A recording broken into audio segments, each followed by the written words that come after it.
fight and our war on corruption. Republika ng Pilipinas, ang kanyang partido, ikaw at ako. Sambayan ng Pilipino, ang kanyang kaalyado. Atty. Vic Rodriguez, Atty. Vic Rodriguez, Atty. Vic Rodriguez, Senador ng Sambayan ng Pilipino. Iboto, Senator Vic Rodriguez, number 56. Ating suportahan, Atty. Vic Rodriguez, pagkasenador, number 56 sa balota. Pilipino, abogado, maisog. Atty. Vic Rodriguez, senador nyo. Iboto, Senator Vic Rodriguez, number 56. Mga kababayan, number 56 sa balota, Senator Vic Rodriguez!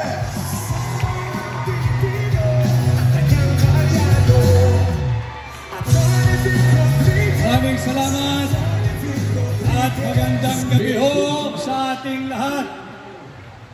Magandang gabi Luzon, Visayas at Mindanao. At sapagkat tayo ngayong gabi ay mapalad, isinasagawa natin hindi lamang sa southern part of Metro Manila dito sa Muntinlupa City, kung hindi sa buong mundo ang ating Ayusin ang Pilipinas Worldwide Campaign Rally. Kaya mabuhay ang lahat ng Pilipino saan mang panig ng mundo. At bago ho ako magsimula, hindi natin magagawa itong ginagawa nating worldwide Ayusin ang Pilipinas Campaign Rally kung hindi sa tulong ng ating kaibigan, number 53 sa balota, gagawin nating Senador Pastor Apollo C. Quibanoy. At kagaya ho nung inawit kanina ng ating napakahusay na 24K band, hanggang ngayon, hinahanap pa rin natin na saan na yang murang bigas. 3 taon na ho sila. Yung pangako nila ay wala pa rin.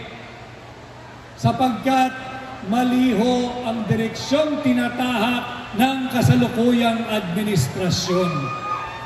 At kapag mali ang direksyong tinatahak ng kasalukuyang administrasyon, hindi po tayo pare-pareho makakaasa na makakapunta tayo sa ating ninanais na aspirasyon at destinasyon. Laganap ang kahirapan, lumalawak ang kagutuman, tumataas ang kriminalidad, balik na naman ang droga sa lansangan. Ito ang mga kadahilanan, bukod pa sa napakalawak na political persecution at injustice na nagaganap sa ating bansa ngayon. Dahil dito sa mga problemang ito, binuo ni Tatay Digong ang Duterte. Kanya po, ilang araw mula ngayon ay matatapos na ang ating kampanya. Ilang araw mula ngayon ay tutungo na po tayo sa ating mga polling center, sa ating mga polling precinct. Huwag po natin kalilimutan ang tagubilin ni Tatay Digong, vote straight Duterte. Nakita natin lahat, nasaksihan natin ang pagmamalabis ng kasalukuyang administrasyon, kung paano nila sinalaula ang ating saligang batas, kung paano nila yinurakan ang karapatang pantao ni Tatay Digong. Siya'y kinaladkad, hindi siya sang-ayon, labag sa kanyang kagustuhan. Subalit, ang ginawa nila sa kanya ay hindi natin maaaring kalimutan. Huwag ninyong kalilimutan kung paano trinato si Tatay Digong. Siya ay ginawang mistulang handog, mistulang alay at ipinagkanulo sa kamay ng naglalaway na banyaga diyan sa ICC. Hindi natatapos dyan. Nanganganib din ang posisyon ng pangalawang Pangulo dahil sa huwad na impeachment complaint laban sa ating pangalawang Pangulo. Kinakailangan natin ng tulong ninyo. Mga kababayan, kinakailangan natin ng sapat na bilang, kinakailangan natin ng sapat na numero, kinakailangan natin ng sapat na dami sa Senado. Kanya pakiusap po sana, tulungan ninyo, vote straight Duterte on May 12, 2025.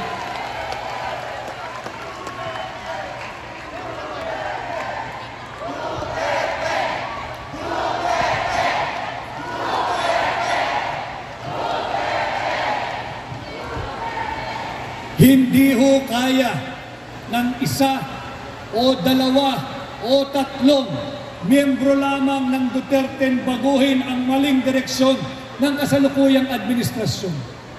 Hindi po kakayanin ng isa o dalawa o tatlong miyembro lamang ng Duterte labanan ang pagmamalabis ng kasalukuyang administrasyon.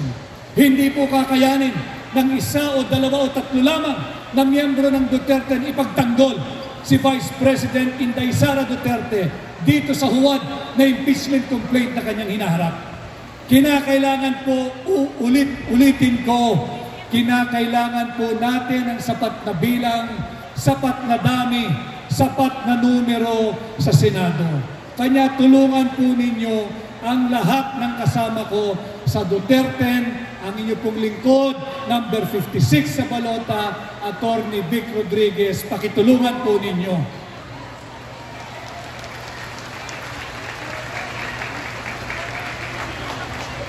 Kung maaari ho sana, pati yung ating mga kababayan sa iba't ibang panig ng Pilipinas na kasabay po natin, nagsasagawa ng ating worldwide campaign rally ngayong gabi, ang ating mga overseas Filipino workers, ang mga Filipino migrants sa anumang panig ng mundo.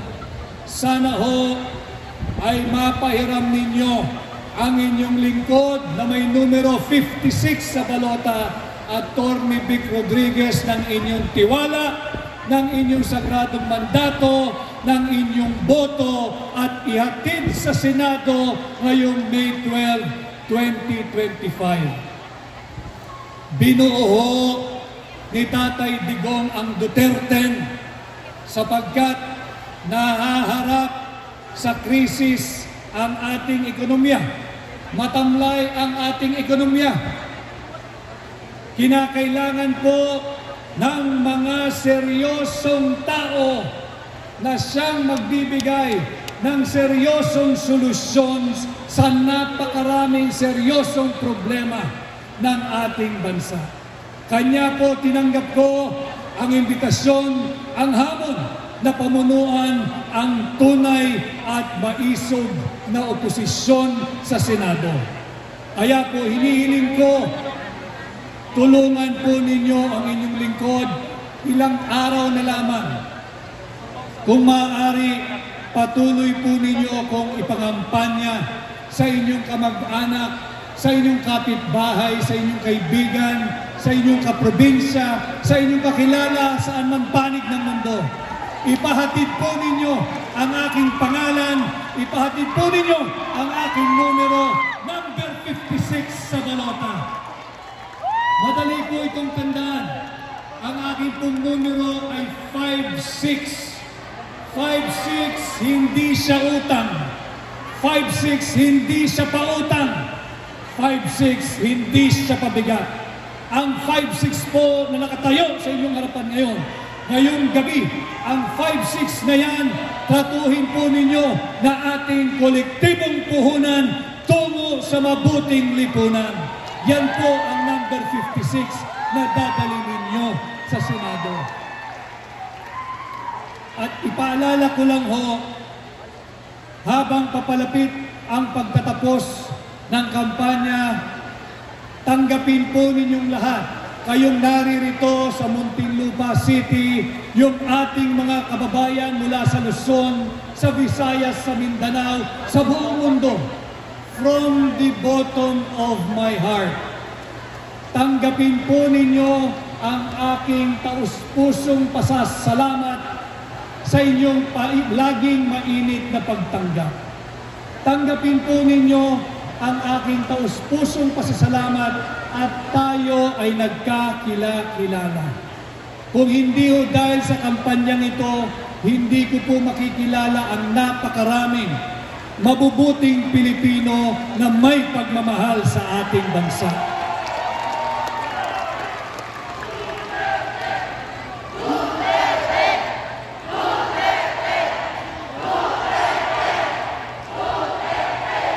At dahil ho, higit tayong mas marami kaysa sa mga tiwaling Pilipino, higit tayong mas marami kaysa sa mga tiwaling kongresista, higit tayong mas marami kaysa sa mga tiwaling mga politiko. Kinakailangan tayo magtulong-tulong. Maaari bang makita yung kamay na mga nais nang makauwi si Tatay Digong sa lalong madaling panahon?